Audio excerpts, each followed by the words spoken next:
Well, hey there, Chrissy. Thank you so much for joining me today for the Confident Sober Women podcast. I'm so excited to have you and to share your story and work with our audience. So I'm going to turn the mic over to you and let you share a little bit more about your story, and then we're going to chat.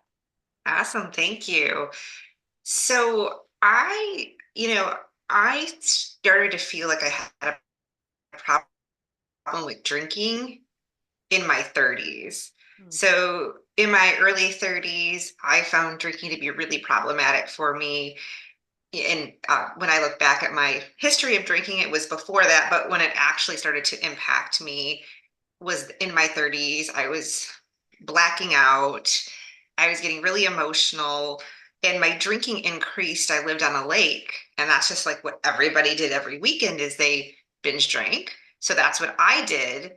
The problem I had with drinking is sometimes everything would go okay, meaning I wouldn't black out, meaning I wouldn't get emotional, meaning that I would be like quote unquote a normal drinker. Mhm. And in my mind, I thought problem drinkers were drinking every day, were waking up and drinking, that they were just drinking so much. And I couldn't wrap my head around, well, that I had a problem, that just because I wasn't drinking every day doesn't mean alcohol wasn't impacting me.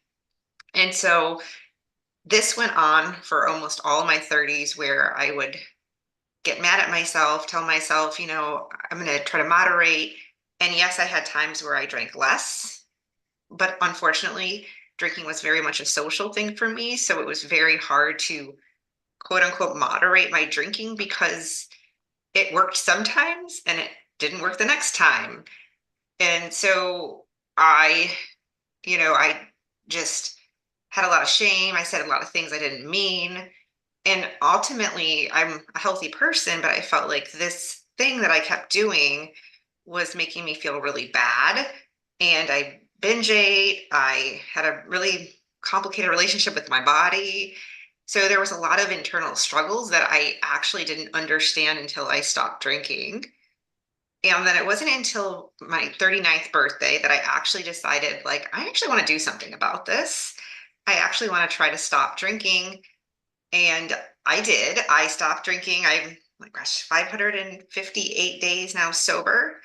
But it took me from January of 2022 to November of 2022 to figure out exactly how I wanted to do this.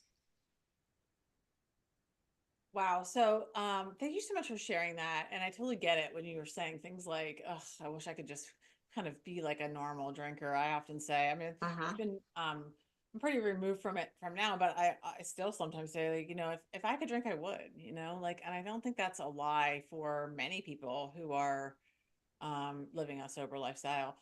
Although I know now how much alcohol is a poison and really is damaging to our bodies. And even the World Health Organization has literally said, no amount of alcohol is safe for people to consume. It's all poisonous. So maybe I wouldn't necessarily drink if I could, but Mhm. I think I probably would socially, whatever, if I could, but that's just not my story. So I do think it's like the great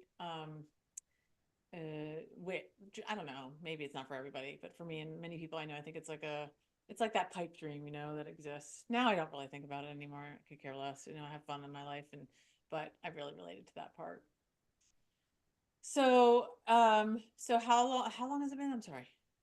So I always say that my journey began in January of 2022 because even though it took me a while to actually say that I'm never drinking again, I got like my last time I ever drank was November 2022. Okay. So through through like the January to November, I think deep down, and I think this is where intuition really comes in and listening to our bodies, because I think this whole entire time, even before I decided to take this alcohol-free journey and walk down this path, I think I always heard myself, you need to stop drinking alcohol. You need to stop drinking alcohol. But it was amongst like the shame and when I didn't do the things that I was supposed to do, or I blacked out, or I cried all night, or did something like that was, made me feel, shameful or like felt I judged myself. It was hard to listen to that voice. So now I do know that that voice was really my gut saying, you got to go down this path. So I finally listened in January 2022, but the same thing is it's hard to stop drinking after years of it. So I stopped by myself. I read books, podcasts, um, and then from January, like about 6 months, I totally stopped drinking. I had anxiety because I was worried about how the heck I was going to go on vacation and function, Right. which I'm sure you know, working, with a lot of people, that's common. But and then I told myself because I wasn't ready, and I actually had no support in the beginning. I was kind of depressed and lonely because I was like the only one out of all my friends, my husband, that was not drinking. So I literally was like kind of trying it all by myself. But I went on this path of like, okay, well, maybe I want to moderate. I tried that, but I actually mindfully drank. So I didn't allow myself to go back to what I was doing, which was also mentally exhausting. But through the mindfulness of drinking, I decided like, this is crap. I can't do this anymore. I have to stop. Mhm. Right. I can imagine that would be so. I actually know there's a professional woman that you may know as well in our circles who this is her platform, right? She says she teaches women, high level, high functioning women how to moderate their drinking, um, so they don't have to quit. And I don't know. Every time I cringe every time I see it because I'm like, oh, the messaging feels a little bit scary, you know, because like how many Hmm. people are actually out there that really do. Um, I think if any of us are really sitting around talking about or thinking about our drinking, it's probably something that we should not be doing.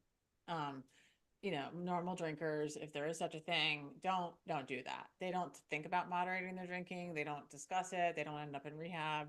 They don't have people saying, "Oh, you should get back," or it's just not a part of their story. So when those things show up in our lives, I think it's a big indicator. But like you mentioned, I mean, like our society is sort of obsessed with alcohol and drugs. So like Hmm. when you live in a society like that, where every single place you go, including youth sporting events and everything else, has alcohol, it's really tough to think like that is true, that that's a fact. Correct. Yeah. I mean, I mean, I just what I teach too. If you've seen something over and over again, you saw things. No one actually like came to me and said, "Chrissy, this is what people that drink heavily look like. This is what non-drinkers look like." It was all assumptions I just got from living my life. So I've seen over and over again that alcohol looks fun. So for me, yeah, it was really hard to not drink. And how do I have fun now without alcohol? Mhm. And the other thing that I wanted to point out too that you mentioned is with that whole moderating is that in some ways, I think it's almost telling us not to listen to our bodies. Mhm. And granted, everyone's on their own journey and they have to get there themselves. But at the end of the day, the thoughts I had about my drinking and other things in my life, I dismissed them and told them, no, that can't be true. And, as kids, we get dismissed with our intuition, like, oh, you don't feel that way. So, in some sense, like the thoughts of, I should stop drinking, it's not that those are bad thoughts. It's that maybe that's what you really need to do. And you're dismissing that from your body because our bodies know what we need to do. It's our minds that take over and dilute the things we really need to do. And same with people. People tell us, "Oh, you're not that bad, right?" Or you could have another drink, and we're like, "Yeah, we can," even though our bodies are like, "Stop."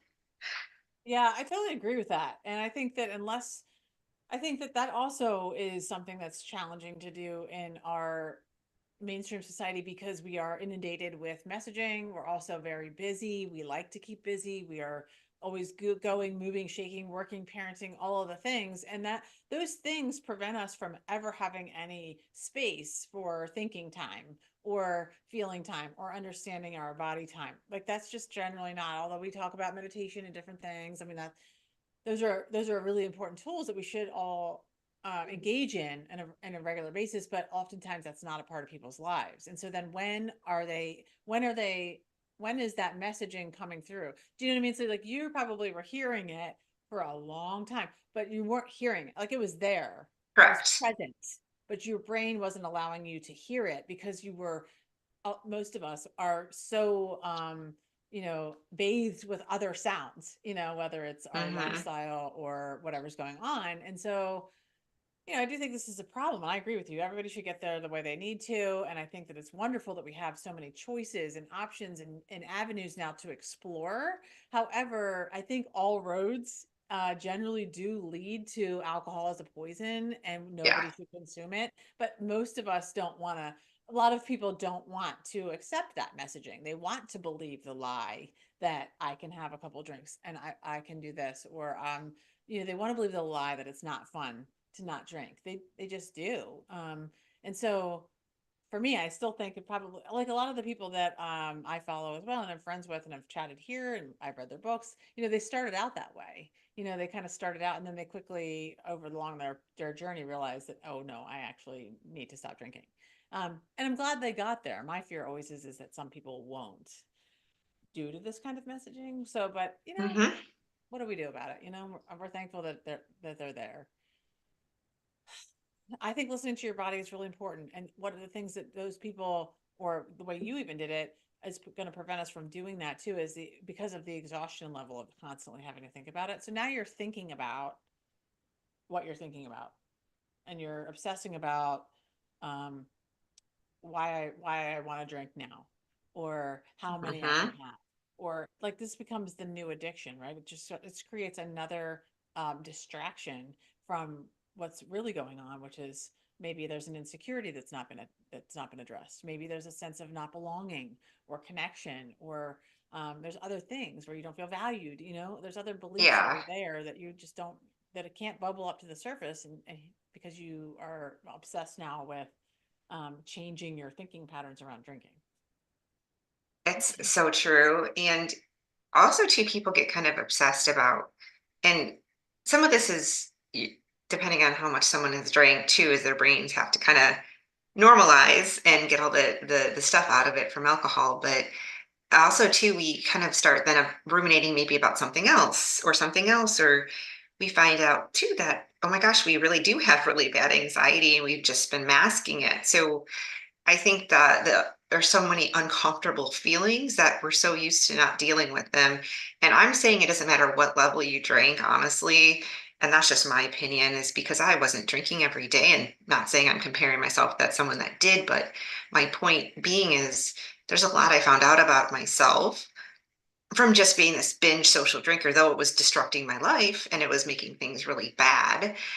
It made me ignore the inner issues that were really going on, and I think that is something that we always have to talk about, is who are we becoming? What do we need to heal in this process to get to really like sobriety, frankly. Yeah, I totally agree. And I think a lot of people just aren't, first of all, they don't know about those kinds of things. No one has really talked to them about that. So unless you're already in a world or a circle that's very evolved when it comes to emotions or healing or therapy, unless you're kind of immersed in that kind of a friend circle or family that really values that, you may have never heard messages like that. And so this is all new, and it becomes like, you know, it is a growth journey, but you've got to be able to insert those tools. This is why 12-step programs, think what you want about them and say, everyone has their own opinion. This is why they work, though, because you're right now, then you're immersed around people who are focused on getting well, and they Mm-hmm. have a program that's designed to help them get well.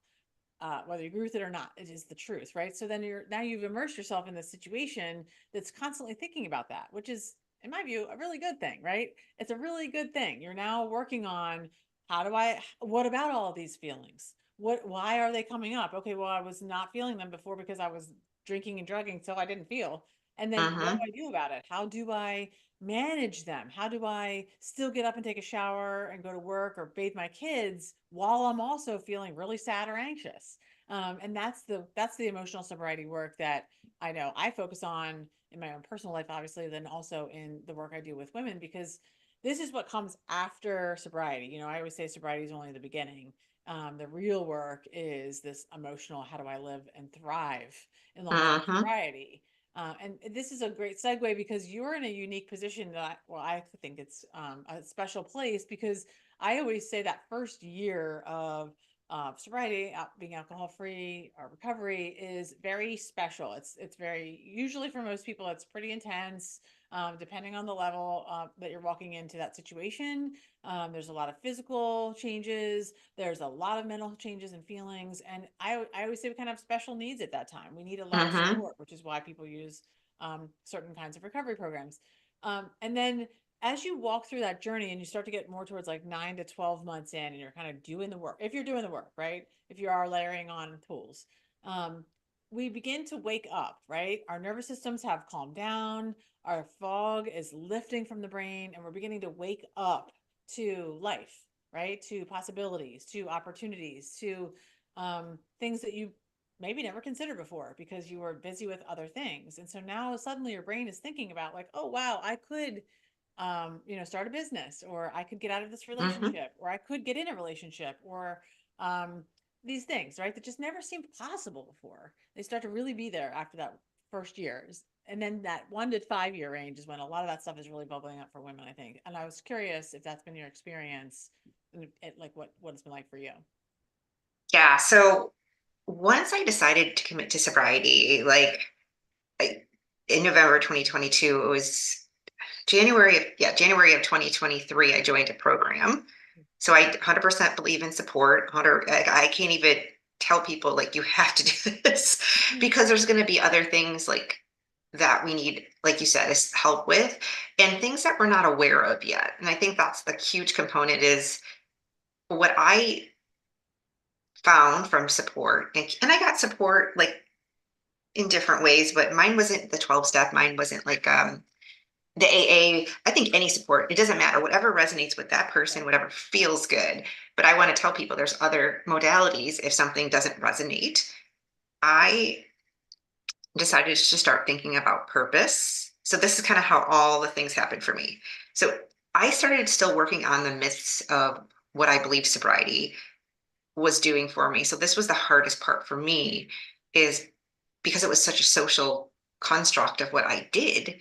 I Mhm. still, even when I quit, even though I didn't want to do it, still felt like I was missing out. And it wasn't a conscious thought. Like I never thought like, yeah, I'm missing out.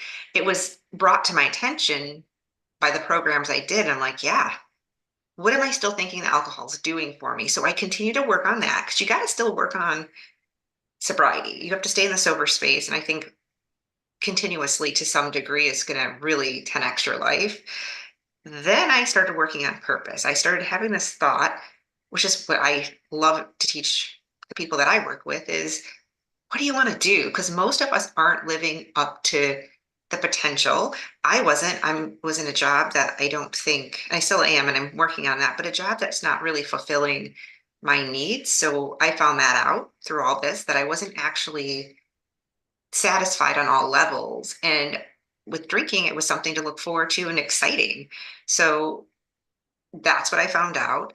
I also, with starting my own business, found that I had a lot of limiting beliefs about Mhm. wanting to quit when things got hard. And this was always there. This was there from my childhood. And I now know where it came out in other parts of my life. I just never tried certain things that were hard. So it was just easier. So let's not fail. Let's just not do it. And it took not drinking to realize that's something I was doing. Um, I've also done some really amazing things. I've written 3 books, published 2, some children's books, which is really cool. I never in a million years would have thought that would happen, nor drinking. Right. Right. That's And amazing. and then the other things, and I could still continue to work on this stuff. Like I don't think you get to different parts in sobriety where like, oh my God, this feels really good. Oh my gosh, like it's exciting. But the inner work that you do as a human being, there's no stopping that. You're going to continue to grow and move mountains. But the one thing that I've really found is that I've actually had some trauma, like not PTSD, but I know different levels of trauma, but I've had trauma that like from my childhood and like self-worth issues and different things that I didn't know were really bubbling up for me. So again, wanting external validation from people that I'm okay, I'm doing good, to people pleasing, which I didn't realize was even a trauma response until I read about it. So, and I see this with so many women is the people pleasing. And it's just all these things I found out after sobriety And now I'm doing things that are a little bit harder. It's uncomfortable working through that. And I'm entirely thankful though for sobriety. And at this point, I don't feel like I'm missing out. I actually trained my brain that if I drink again, I will not get anything I want in my life that I deserve because I'm going to block it. And so that's kind of where I'm at. And I've gotten to open up this business to help other people find their soul mission by listening to their bodies, by healing themselves. And I really feel like that is my soul mission. And that's where I've been led to go with this. Mhm. Yeah, I mean, it's so true. Everything that you said is that it just creates the path, the journey for possibilities and opportunities and to do the things like you just mentioned. I mean, like writing 3 books is incredible. Like you know, you got to do that because you were of sound mind and body, that you were clear, you were able to recognize, a desire inside of you to share something with the world, and then you made it happen. You weren't sitting on a bar Hmm. stool talking about this book that you really wanted to write someday, and someday I'm going to do this and someday I'm going to do that. Like, you follow through with it, which is what we get to do, which is so cool. Um and that's what I mean. I think that so many times after we and stay sober for a while, our brains become clearer. And when we are doing the work, like we can be a dry drunk, right? As they say, you can just be like Hmm. white knuckling and out there where you're just miserable. And part of me thinks like, why don't you just like go back to drinking? Like, but if you don't put other things in place, you're not going to change, and we're not going to. And also, it sounds like for the most part, things have been, relatively good for you through this process. I'm not saying you haven't had hard times or it hasn't been hard. I'm sure it has. You've had your own things, and you've had this self discovery around where does certain things come from, like the people pleasing, and like almost also that fear of failure, right? Those beliefs around, well, I'm just not even going to try that because what if I fail and then I'll have to feel those feelings? And again, like most of that stuff is not happening at the conscious level in our No. cognitive. Like, this is all running in the background, but our brains know it. And so then we make decisions that kind of align with those beliefs and thoughts about ourselves rather than what our actual like core values are. And that's the problem with that lifestyle, right? You're not making decisions. You're not becoming the person, like you're saying, you were designed to be, because you don't even really know who that is, um, because of drinking and drugs, right? So now, like, you're opening up the possibilities to do amazing things and to really discover your purpose, which is what you're stating, and I love that. And I also agree with you. Like, we never really arrive, you know. Hmm. We're all going to be doing this work until someday we all die, right? And so we never arrive. We're always under construction. We're always working on things. And the other piece of that too, I think, is there's definitely periods of time. I'm a therapist, I think, and I have a private practice, and I was working with a young woman who has a long-term addiction history she's a chronic relapser. And so I really loved working with her. She had great energy, and she was doing things really well. And this time things were going really well. And it had been, several months, I think like 9, 10 months or so, and things were going really well. She was, living in a sober living home. She was working, doing the things, and we were working together. And she was pretty challenging, right? There was definitely some challenges that I had as a therapist to try and draw some things out. And I use EMDR therapy, which is usually super powerful. It is super powerful, but usually does kind of all the work for me. I don't have to like get them to really Hmm. identify things. And so that's great. But she, I think, was just super blocked around a lot of things. But one of the things that we talked about, like, as like kind of after we were working one day, because she kept saying, well, I feel so good. Everything's great. I'm working, I'm going back to school, I'm doing these things. And I'm like, that is awesome. And then I said, this is the longest she'd ever been clean, like this 10 months or whatever. And I'm like, so, but you have no idea. You have no idea what it's like to be sober and clean longer than 10 months. Never done it. You've never experienced that. And so what that means is you haven't experienced the really tough things without that tool, without the drugs and alcohol. And so that's the part that comes up for us, right? Like, everything Hmm. is kind of going along, we're experiencing different things, we're working on ourselves, and then wham, you get hit with like the Yeah. life crap, you know. I was Oh, sober yeah. for 15 years, I think, or whatever, when my daughter became a teenager and like they started to go to high school. And I personally got sent into a major tailspin because I was being triggered about some old stuff that I wasn't even aware of, right? And so that happened. So I needed to kind of address that. And then we went through some just really difficult times. Like they were really, really, really naughty. And like it was very traumatic for 4 years. And so here I am, this person that's been sober and living a pretty amazing life and lifestyle with lots of recovery, lots of EMDR therapy, lots of tools. And I was, in a pretty bad space, So that's the part that's tough is we have to be able to armor up. We have to use these things that we're talking about now by understanding how to listen to your body, how to understand your intuition, how to understand things like self-care and mindset practices so that we are armored up for when that tough stuff comes.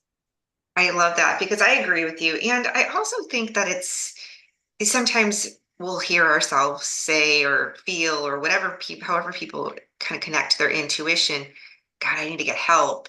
And then they talk themselves out of that too. Because I have to say that the one thing is trying to do all the things by yourself without knowing how to do all the things by yourself. So I really highly recommend people get some level of support at some point.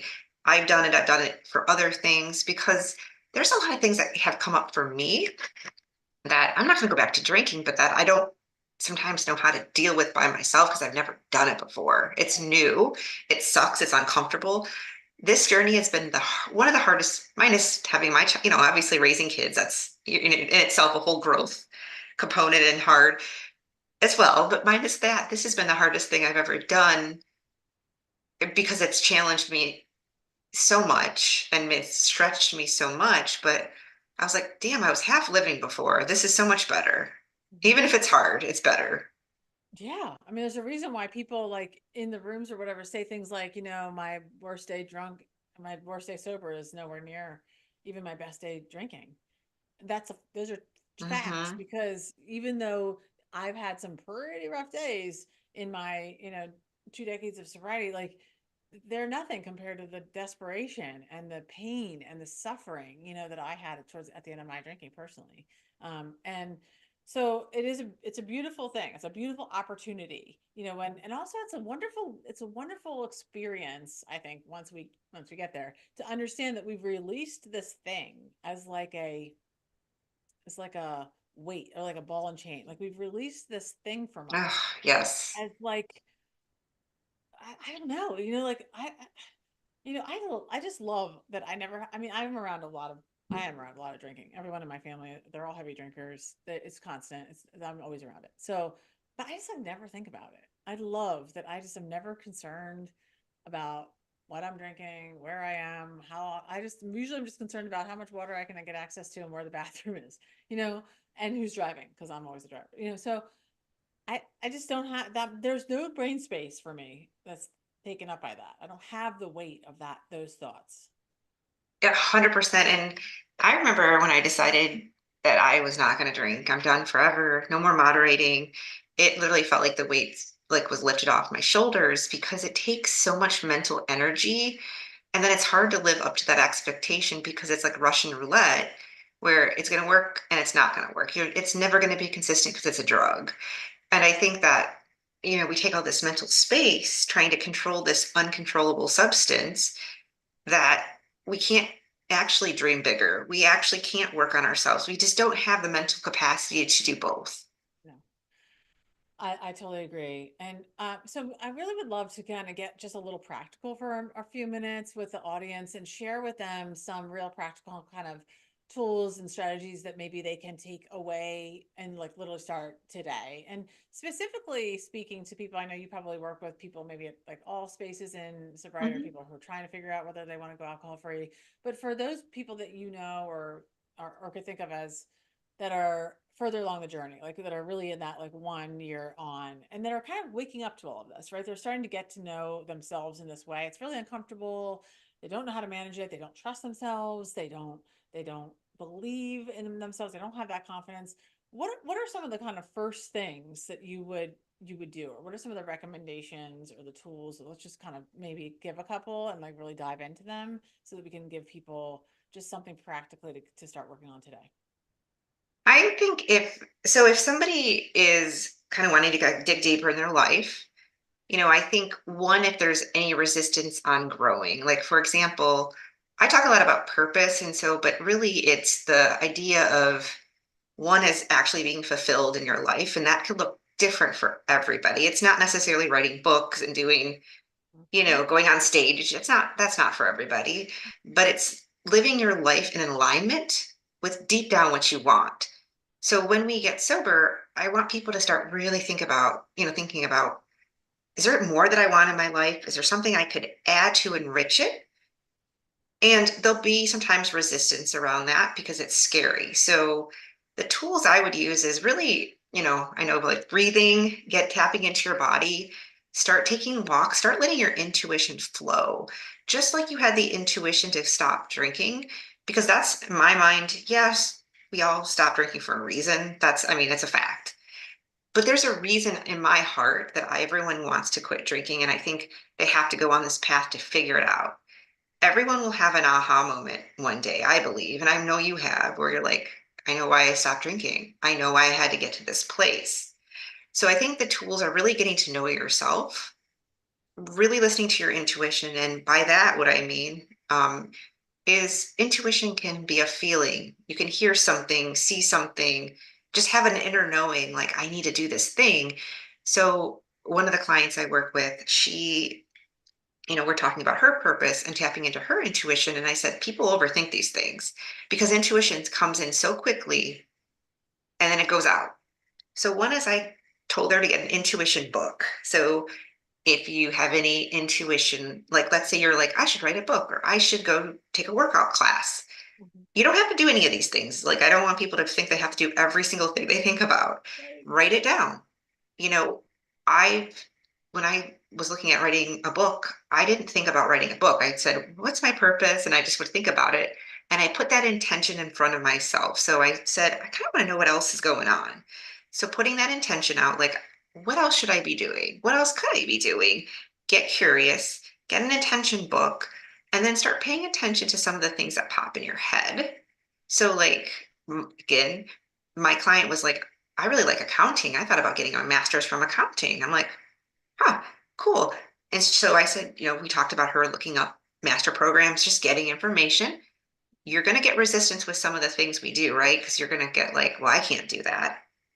Oh, that's too much money, right? So you're going to get these limiting beliefs and resistance. And it's sometimes, again, tapping into your bodies. Why does this feel unsafe? Why is this hard for me to accept that I could do this? Because we talk ourselves out of things and our intuitive side. So just like we led ourselves to sobriety, we can lead ourselves on a different path to growth, however that looks like. And then sometimes it is when things are uncomfortable, you're gonna be faced with, should I get support? How do I manage these emotions? Because I'm scared I'm gonna fail.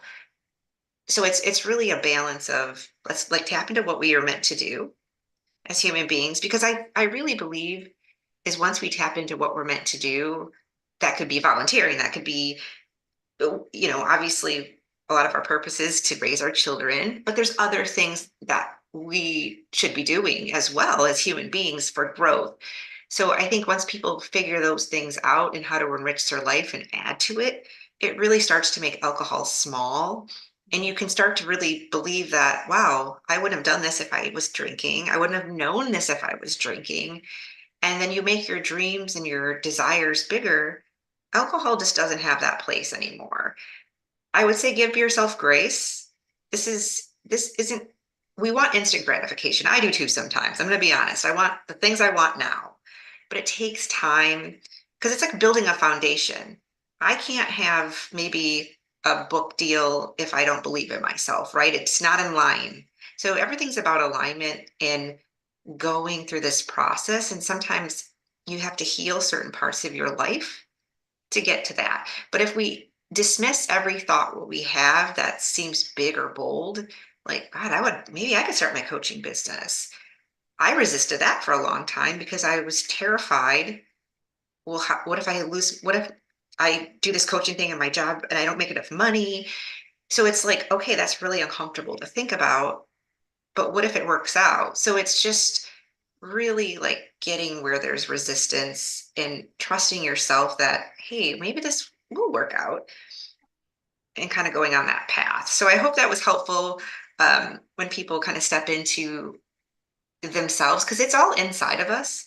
We're not, I think we all search for this internal or this validation to feel whole, and we are whole. It's just healing parts of ourselves so we can get to this next level of ourselves that we're meant to be. Yeah. Thank you so much. I love all of that. And I agree with everything. So really, I love the practical nature of what you're sharing. So a lot of it is what we've kind of already talked about is kind of giving yourself that space. So what I heard you say is creating that, things like going for a walk. I always um, talk about active meditation is I think a term that I use because sometimes people really struggle, especially in the beginning, or if you're high strung like me, or you struggle with ADHD or things like that. It's hard to think about sitting in a space for any length of time in a quiet or whatever. So I always talk about active meditation, and walking is a great way to do that. And you can just do it by like, leaving your phone at home. You don't even put earbuds in. You can do it any way that works for you. But I like to be able to go outside and use all of your senses while you're also moving your body. And then you can set that intention before you go out and say, I'm really going to think about what is my purpose, maybe, or what do I want this next phase to be? Just ask yourself a good question as an intention, and then just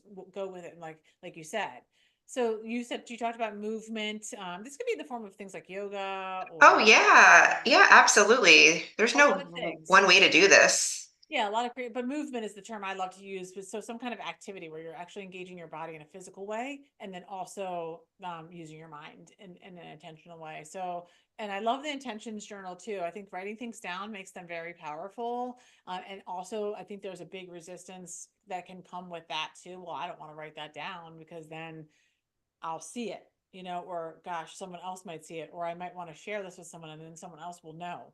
And then I have to do it. Right. And so that can feel scary. But Hmm.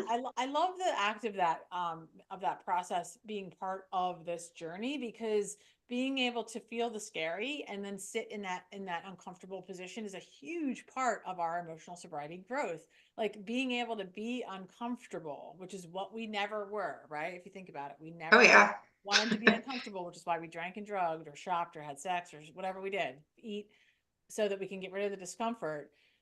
That's a big part of this work. So we don't want everybody to be completely traumatized all the time and in like a huge state of crisis, but we do want to create some discomfort because that is when we learn that it like we don't die, we don't implode, we don't just shrivel up and not do our life because we have a little bit of sadness or a little bit of fear, right? Yes. And I think that people think, okay, I have to be happy and positive 24/7. And I'm like, no, I said, that's not even realistic. I said, but if you have something that's recurrent in your life, um, it doesn't mean it's bad or good. It's Yeah. just giving you more evidence. Okay, maybe I need to explore this avenue. I'm feeling this really uncomfortable emotion versus saying, I don't like this. I can't have it versus I'm gonna get curious, why am I feeling this way? So this morning I'm enrolling for a group program and I felt even some resistance. And I'm like, okay, what's going on? Why am I resisting this? And it's so good. I'm like, I have to share this with the world. So why am I resisting it? It's because what if only one person signs up? What if it doesn't work? And that's not always conscious. So the things are is that we have to discover why we have that resistance, why it's scary for us to say, no, it's safe. And like you said, it's breathing. It's I'm safe. This is okay. I'm okay because your nervous Yeah. system doesn't feel that way sometimes. Right. Then you're layering in all of those other tools, which I know you teach your clients. I talk about those things too. And so the last part that I heard you say was asking yourself really good questions, which is a huge part of what I just said it's the client I had earlier, which was, we have to ask ourselves, what is going on right now? Like, that's not our natural way. It is not our natural way to even want to know or get curious about a feeling or what's going on. Our natural way is to get rid of it. And so we have to be able to sit in that discomfort and then begin to ask really good questions. I always say things like, what's going on with me right now that's making me feel this way? Or what about this situation is disturbing? Or what are you afraid of? Like, I think those are really great questions. And when you ask them and like let yourself get honest, some of the information you will get back is pretty profound. And like you said, it's already all in there. We all have all of this stuff already inside of us. It's not from some book or guru. It's right there, but we haven't discovered it yet. But so then when it does come up and we ask ourselves good questions, we can we can then get curious about those answers, and gives Yes. us more information. Yeah, and I think too, like the three things I think come up for a lot of people is fear, failure, and not feeling worthy. So those are top things, right? So if I am anxious about something, you know, there might be validity in some of the things we're feeling, right? Because we have relationships, we have stress. So there's always like it's not like any of our emotions aren't like valid, right? Like, okay, we just have to think happy thoughts. We can't have this emotion. No. Sometimes we're scared and we're anxious, and truthfully, we just have to sit with this and go, okay, what's going on? And sometimes it's really talking about it with somebody. And unfortunately, there are things that happen in our lives that just are hard as hell sometimes. They will happen. It's not if, but when. Yeah. And Yeah. so yeah, also like we feelings our feelings are always right. Our own feelings are always right. But they aren't always facts, right? So that is really important. And when we start to question them, like, why am I like I shouldn't feel this way? Or we tell other people they shouldn't feel that way. Like, that's not actually true. They're allowed to, and they're right for them. Like, I'm feeling this fear and anxiety. I'm not really sure what it's about, but it is true. It's happening. And then if you really explore, and if I start to explore in my mind, like, I'm worried about being walking with my dog and somebody coming out and attacking me, and I'm laying on the road and I'm going to bleed out because they've just, like, the likelihood of that, or the rationale or the fact of that is pretty irrational. So those things aren't Hmm. true. Yeah. Yeah. Yeah. And I think the last thing too is that to tell people to start thinking about their lives bigger, right? I'm reading this book called, Your Future Self, and it's so good. And he talks about writing a letter to your future self. So wherever you are on the journey of sobriety, if you could write a letter, and even like I tell people to dream big, don't get caught up in the hows, the whens, the whos, but what do you want, and write this future letter to yourself. So it might be where I'm so vibrant, I no longer worry about alcohol. And then what are you doing? What does it feel like? Where are you at in your life? What do you want? And I think this is the stage where people need to start dreaming bigger, because we haven't been taught that. Sobriety does not let us do that. So this is like a beautiful time where people can do that. And just, I was like, I love, that's my favorite thing, is just to like think about the things that could happen. And, and there's going to be hardships along the way, resistance, all these emotions, but you can get help through every step of the way. And that's the other thing, is get support. Don't do all the things alone. It's utterly so hard. And to have things happen on a more quicker way, just to put that frank, is get help. I've gotten it. So many people have, and it's just the best thing, I believe, in my mind. Even after you're sober, sometimes we still need help with the things that are going on in our lives. Oh, I think we always do. We're never going to not need that, whether it's even just family connections or Hmm. friends to sit and have coffee with, or a Yep. therapist, coach, or whatever you need. I mean, we all need. We're built for community too. That's just how God designed us, and so we need to build that up. We need a team. So this has been so fun and so wonderful, and I think we've shared a ton of like really good practical tools for helping people to kind of take some of these next steps in understanding themselves, to discover their purpose, and to get really comfortable with discomfort and with sobriety. So thank you so much for your time. And I'd love to have you tell us, where we can find you if people want to reach out. Yeah, so I'm at Chrissy Janiga. My last name is Janiga. But yeah, I'm on all the socials with Chrissy Janiga. My website's the same, www.chrissydaniga.com. I love connecting with people. I have a free Facebook group, definitely some free resources. And like I said, I just like connecting with the sober space, and just, building community. I love that. I'll make sure I link all of that in the show notes below. And thank you again so much for your time. I